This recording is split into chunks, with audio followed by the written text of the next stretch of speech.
And the last talk before the break will be Blakesley Burkhart from CFA, Confronting Theory.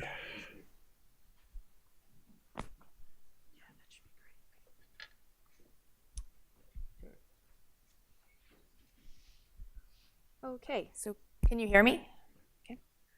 Yeah, so my name's Blakesley Burkhart. Probably a lot of you have been getting emails from me, so hopefully not too many. I'm an Einstein Fellow at the Harvard Center for Astrophysics, and today I will be sort of building on what Min and other speakers have been talking about in terms of transitioning from the atomic H1 distribution down into the molecular medium. And particularly, I want to tell you a story about how recently observations have confronted theory. Most of you probably know this was the conference title for the last Carl Heiles birthday bash. And so this is really specifically for Carl and Dick, how we've used observations recently to test theoretical predictions of MHD turbulence. And this will be in the context of the Perseus molecular cloud and the H1 to H2 transition.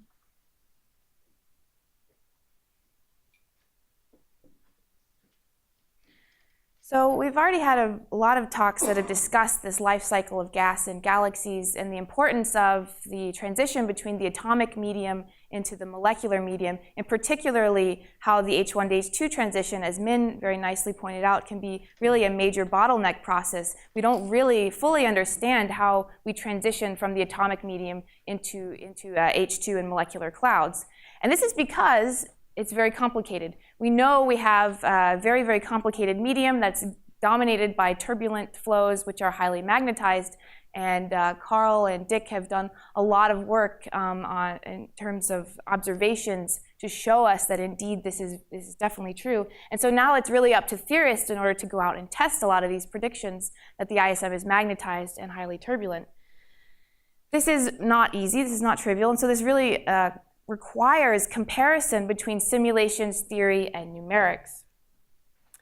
And so in order to do this, one really needs to think of studying the ISM as it's magnetized in turbulence as a toolbox sort of situation where we use numerical simulations, theoretical predictions, and observations all compared with each other via statistical studies and scaling laws, where we take our numerical simulations, create synthetic observations, which are then able to be compared with the data. And on our discussion yesterday, actually, we did mention that we need more tools for studying observations, for studying our numerical simulations, and then making appropriate comparisons between the two. We actually do have a lot of different techniques and diagnostics to apply to observations of the interstellar medium, as well as synthetic observations from numerical simulations.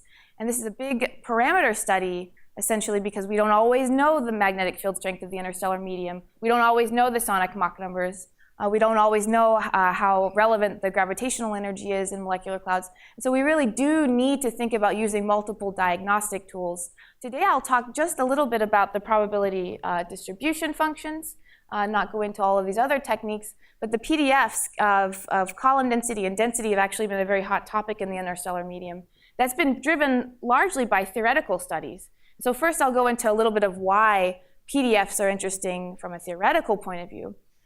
So this actually started in the star formation community in terms of thinking about theories of star formation which are related essentially to the dense gas fraction in the PDF. And so if you could isolate the fraction of gas that can form stars, which is on the dense part of the PDF, and basically ignore all the diffuse gas, which won't become self-gravitating and will eventually sort of diffuse back into the interstellar medium and not form into stars, then you can relate that dense gas mass fraction to a star formation efficiency. And so this is basically all of these different papers by many, many different authors that do this are essentially taking integrals over the density PDF in terms of some critical density, which will then collapse and form stars.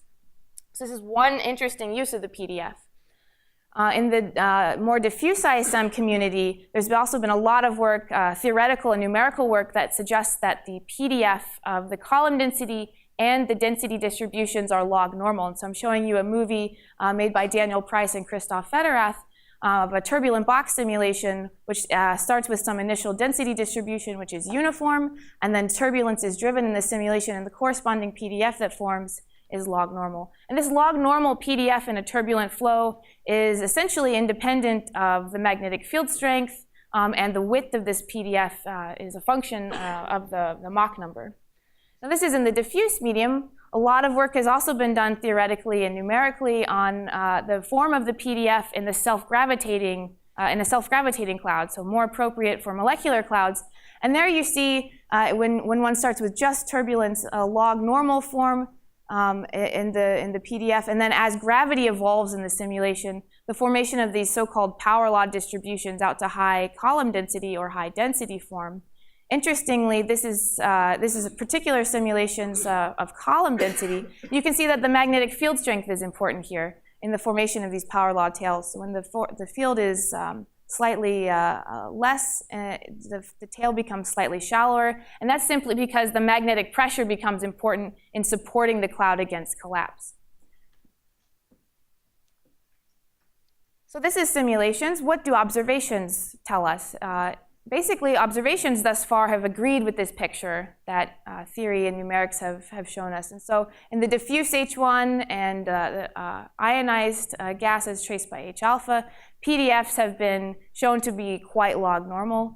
In Herschel maps, we see sort of a bimodality where we have a log normal at the low column densities, a power law tail at the high column densities.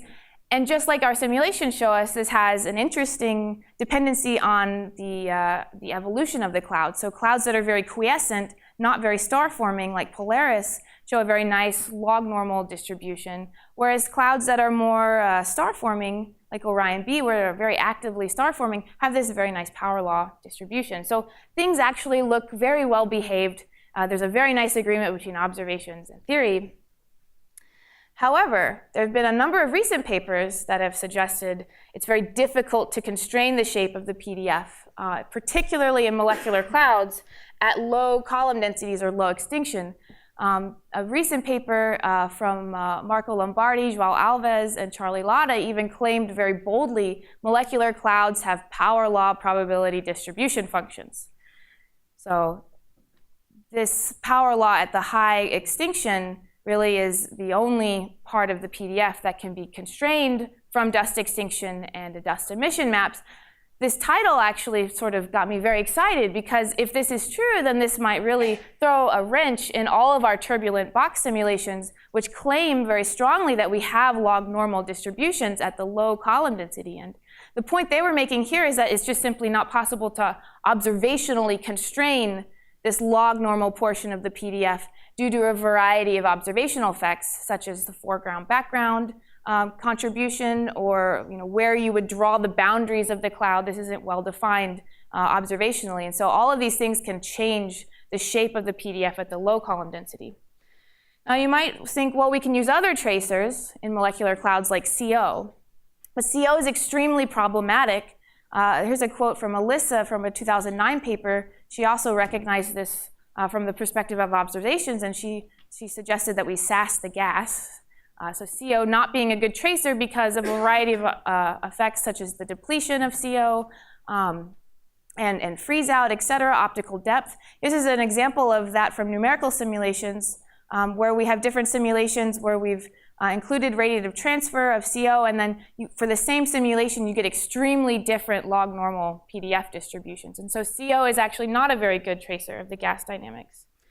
So then we thought, well, H1 can actually be a particularly good tracer of low column density gas, and Min and Snez and their collaborators have shown us that H1 is actually embedded within the cloud. So this picture of these onion layers where you go from H1 into H2 is actually an incorrect picture, and H1 can actually pervade molecular clouds. And so we can trace the low column density distribution using H1.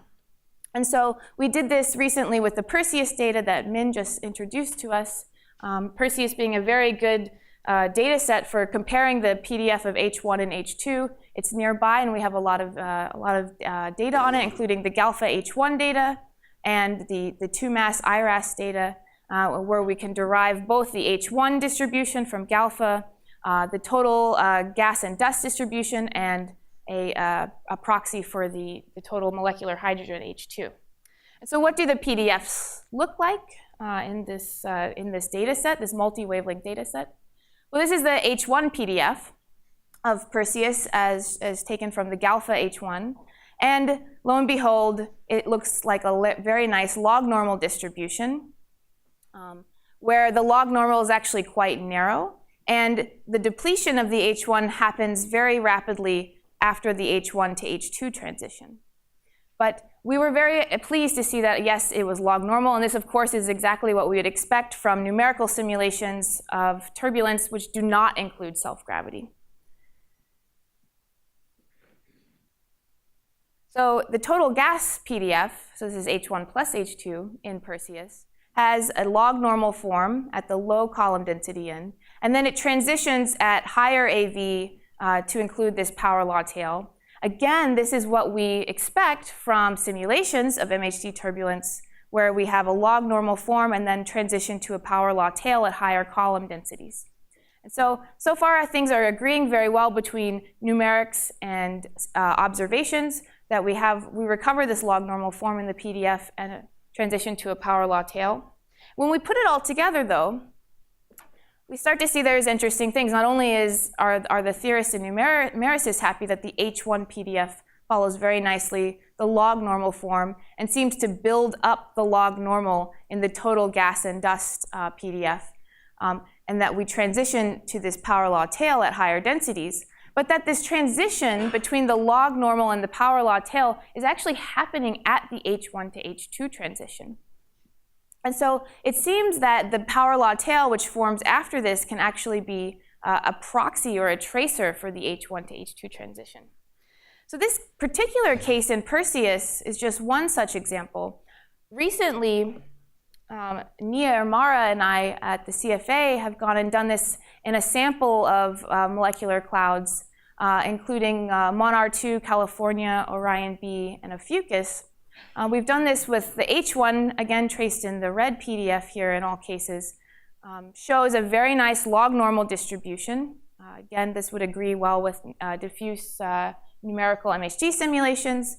And then the dust and gas, total gas dust PDF traces very nicely the power law tail. And in all cases, it's roughly the drop-off in the log normal portion of the H1 PDF is happening right around the H1 to H2 transition. So this is confirmation of what we've seen in the higher resolution Galpha data in Perseus. And so we can basically suggest at this point, I think, given our example of Perseus and also in other local clouds, that PDFs, when one makes a multi-phase PDF of a cloud, one can actually start to trace the H1 to H2 transition, looking for this drop-off in the H1 and this transition between log normal and power law tail. And I should also mention, in the case of when one only has dust or when one only has molecular line tracers, even if one can't get this turnover point, if one sees a transition between log normal and power law, that can already be an indicator, I think, of when this transition point will be happening. And so this method complements very nicely other existing methods that Min discussed about tracing the H1 to H2 transition. And so to summarize, I showed actually at the very start of my talk these new diagnostic tools, and I want to point out that the PDFs are not the only diagnostic tool that we have for studying and comparing interstellar turbulence in observations and simulations. We actually have a number of different diagnostic tools which we can then apply towards these problems. So we're really living in an era of new statistics, which are very complementary to all the different data sets that we have to study and also simulations. So to summarize, the observations confronted theory in my story. In particular, we found the diffuse gas is log normal, and that's traced by the H1, and so I think we have confirmation of that now. That's very convincing. And the power law is very much built up by the molecular medium and traces the H1 to H2 transition where we start to see the power law built up. And I think this PDF diagnostic can be used actually as a new tracer of the H1 to H2 transition. And I'd also just like to conclude by thanking Carl and Dick for all the inspiration that they've provided for myself, and I know many other young scientists towards studying the interstellar medium and problems like this. Thank you.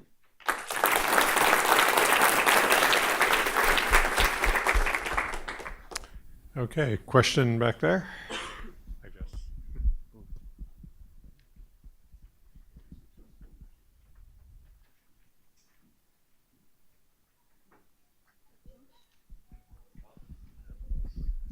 Since Blair doesn't seem to be here today, let me step in and say that the H1 to H2 transition clearly needs to be also using the UV transitions of H2 and the CH lines in the optical that are known to trace the molecular hydrogen column very, very carefully or closely.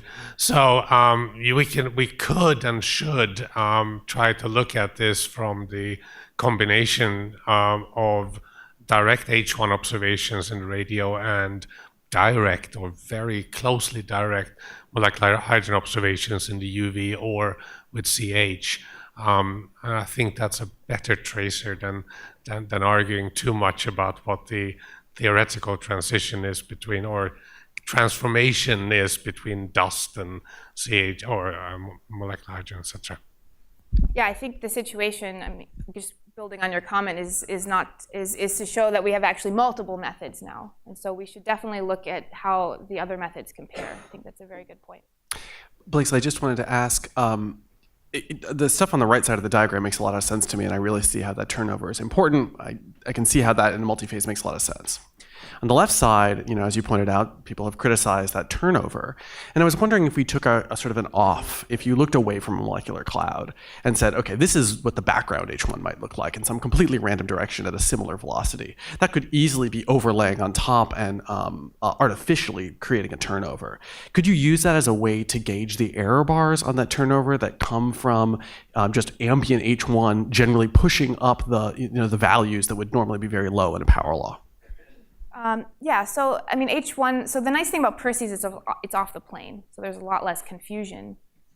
In other clouds, though, that becomes much more tricky. With the study with NIA, we actually isolated the H1 that we think is associated with the cloud, and we did that using spatial comparison with the CO map and the velocity, the same velocity selection with the CO. But we've also overplotted here the total H1 towards the molecular cloud along the line of sight. And you can see that actually the buildup of the PDF in most cases, the log normal form is fairly robust. In Orion, there's actually another component here. But when we isolate based on a velocity selection, the H1 towards Orion, it's building up very clearly this portion of the PDF. It is a very difficult thing to isolate the H1 that's associated with the molecular cloud. So I totally agree, but this is something that we are definitely thinking about. I sadly see lots of hands in a very insistent red light. So we already have a short time for coffee. So let's thank Blakesley and